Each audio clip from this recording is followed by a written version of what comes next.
Well, it is the weekend, and it is the time when all the movies come out. And when the movies come out, Michael Snyder comes out of the movies and tells us what's happening.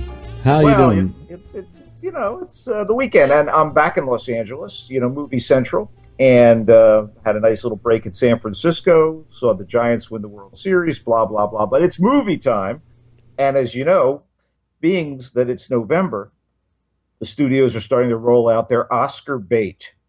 Thus, we have Interstellar, which had a major Oscar buzz and maybe is getting kind of mixed reviews this weekend. But all I can tell you is that it was sweeping, immersive, maybe a little too smart and metaphysical for its own good, but a big budget, widescreen science fiction would-be epic in the spirit of Kubrick's 2001. Is it as good a film as 2001? No. Will it last over the decades as something important in the world of cinema? I don't know. Technically speaking, wow. An amazing but very long film journey from a futuristic Earth turned into a dust bowl, through a wormhole to another galaxy, as humanity is hunting for a new home. And leading the expedition in this movie, directed by Christopher Nolan of Batman Begins and Insomnia, Following, and of course Memento, and co-written by him and Jonathan Nolan, his brother. We have Matthew McConaughey. He's a pilot turned farmer turned astronaut, and the daughter of the astrophysicist behind the mission, herein played by Anne Hathaway. The scientist, by the way, is played by Michael Caine, who was the butler in the Batman franchise that Nolan put together. And everybody, with the exception of Hathaway, kind of gives their all. Hathaway, she didn't really ring true for me a lot of the time. But there is also the daughter of the astrophysicist and his son who are left behind. The daughter of the pilot and his son are left behind. And all of that becomes increasingly important because in this mission and in this voyage through a wormhole, time, space, and relativity start impacting the way people age. Anyway, the emotional content sometimes works. Sometimes it makes you shake your head. But overall, the experience and the imagery, incredibly overwhelming. I saw it in IMAX. I don't know what it would be like just in your standard digital movie theater, but he did shoot the thing in and on film, and that's the way he wanted people to see it. It's dazzling. It may be too much for some people. 2 hours, 50 minutes, maybe. And the other worlds, let's accept the fact, spoiler alert, they go through the wormhole to another galaxy and start hunting for a place to live. It's happening. That's, the essence of the film. What happens, I won't tell you beyond that, but they get supporting work from Casey Affleck and Jessica Chastain as the older version of the son and the daughter. Wes Bentley is a fellow astronaut. There is a wonderful kind of mix of Hal and the monolith as the robot that assists them on the voyage. And of course, Kane is terrific. I don't know. I think you may have quibbles with it, but it's an experience, a true experience. Well, we're gonna go see it tomorrow, not in IMAX, however, because I can't stand IMAX.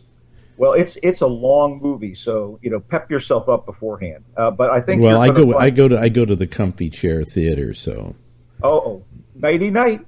Anyway, let's move on to something even as kinetic as that, but very, very different. Big Hero 6. I love animation. I love superhero stuff. And interestingly enough, we have a synergy happening with Marvel and Disney having become basically the same company. And in this case, Disney plunders Marvel's library for a little-known property written by the great Grant Morrison, something called Big Hero 6, which is a whimsical anime-inspired story of a young 14-year-old budding genius, a scientific whiz kid, who finds himself building a team of fellow kid scientists into basically a superhero group. And it's all built around a medical robot that his brother has developed. It's kind of this lovable, people have likened him to the Pillsbury Doughboy and the Michelin Man, which is very fair. And this character named, I guess, Baymax is really a wonderful kind of core soul to the film. And the kids, Hero, the young boy who pulls everything together, and the older kids who become part of his team. It's beautifully shot. It's set in a kind of mythic combination of San Francisco and Tokyo called San Fransokyo. And might I say that animated films aren't shot? They're drawn? Yeah, or they're animated. Well, they're animated. But they're not shot. You said well, I should be shot for beautifully shot, you said. Oh, yeah, okay. Well, you call it what you will. There are shots in the film, but good voice work from everybody. Ryan Potter is the kid who gets you on his side, Hero. Scott Adsit, who plays the Tina Fey foil on 30 Rock, is the voice of Baymax, the lovable, doughy robot. T.J. Miller, various other people contribute voices. Damon Wayans Jr. is one of the kids. And I just thought it was wonderful. I mean, a great family film and beautifully done. And again, a small property, something that nobody really even thought much about during the merger of Disney and Marvel. But it may end up being, an extremely valuable franchise, because I'll tell you what, this first one rocked my socks off. The older scientist mentor gets involved in this thing, and an unscrupulous Apple Steve Jobsy type who wants to exploit Hero's fantastic robotic skills. I can't say enough about it. Maya Rudolph, James Cromwell, Alan Tudyk, they all contribute. Loved it. The Theory of Everything is a very moving, beautifully acted, nicely taught mix of biography and love story about the early years of astrophysicist Stephen Hawking. Back when he was at Cambridge, he falls in love with a fellow student named Jane Wilde, and their relationship and marriage is tested as this guy ends up being, brutally laid low by, I guess is it ALS? I'm not even sure. It's ALS. Yeah. It's ALS, and man, Eddie Redmayne, who you may know of from My Week with Marilyn and Les Miserables, does such a phenomenal job as Hawking. It's just fantastic, believable, heartbreaking, inspiring. And Felicity Jones, who is one of my favorite young British actresses, who's been in a handful of things, including a wonderful love story called Like Crazy opposite. Well, it's been done before, though, with Benedict Cumberbatch. Oddly enough, you are correct. And I mean, oddly enough, I am correct.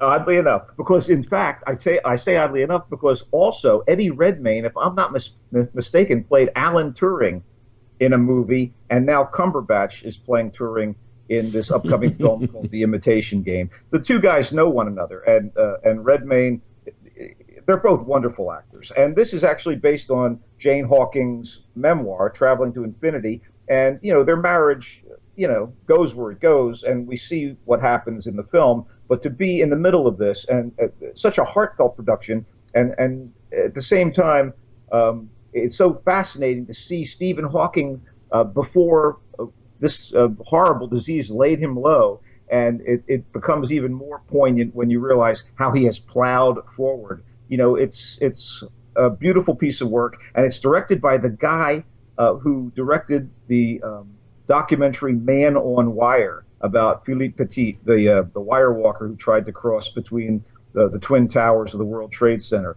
He won an Academy Award for that. He may be nominated as a director for this fantastic film, The Theory of Everything, which, by the way, will work good on video. You don't have to run out to the theater, but it's nice to support stuff like this. David Thewlis plays his mentor. It's a wonderful film. That's all I'm going to say beyond the fact that all three of these movies were knockouts. Let's jump back quickly before we sail off into the sunset. Nightcrawler is a thriller set and shot on the mean and sometimes glamorous streets of Los Angeles and a lot of familiar locations, and it has a lot to say on the nature of exploitation and kind of the non-existent standards in today's media.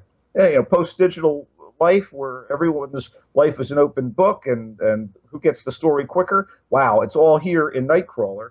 This is also, alongside End of Watch, which I also love, Jake Gyllenhaal at his best. This is as good as you're going to get him so far. This is gritty, kind of darkly humorous, and very tense. So look at Lou Bloom, who is an unscrupulous kind of parasite, but oddly bland and ineffectual seeming. on the fringes of the LA underworld. And through a series of encounters, this petty thief, who's quietly creepy, decides to become a self-taught cameraman on the TV news circuit. And it's like a TMZ video paparazzi world, and Lou starts to master it. And he's assisted with the reluctant support of one of those TV producers whose kind of end justifies the means at a local channel. And she's played by Renee Russo, who gets a role to sink her teeth in at her age. And she's middle-aged, still quite lovely, but a role like this is a blessing and like an awesome fit for her. Bill Paxton is like properly oily and menacing as the competing night crawler, which is what these guys call themselves. These guys looking for video, like lurid video out on the streets. He inspires Bloom's career, and Riz Ahmed is amazing as the young punk that Bloom recruits and abuses as his assistant.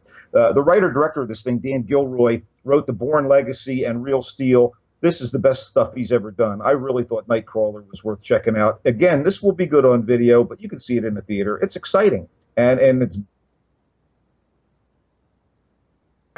Nicole Kidman is a woman who wakes up every day with no memory of what she's done over the past decade in Before I Go to Sleep, which is based on a bestseller. She has to relearn everything about her life when she's awake. Colin Firth is the husband. She has to rely on to guide her through it all. Mark Strong is the doctor who seems to know more about her than her case.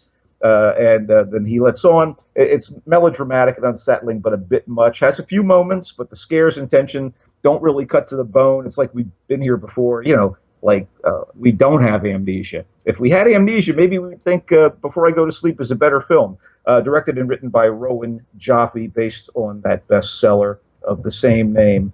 And that's about it at this end, buddy. What do you got in TV? About the only thing to look forward to this weekend is Newsroom's back on HBO. Oh, cool. For 5 episodes, that's it. That's the end of it. They're through with it, and that's it. It's a liberal dream world about TV news, as opposed to Nightcrawler, which is the actual truth of things. Ew. Yeah, I'm gonna check it out. I did like the show. It sort of plays to my dreams and fantasies about a better world. Okay. Anyway, tell them where they can find you. You can follow me on Twitter at Culture Blaster, and you can check me out at Michael Snyder's Culture Blast page on Facebook. Stop by, link to B and Alex Talking and various other things, and we'll check you next week. Okay, have a good week.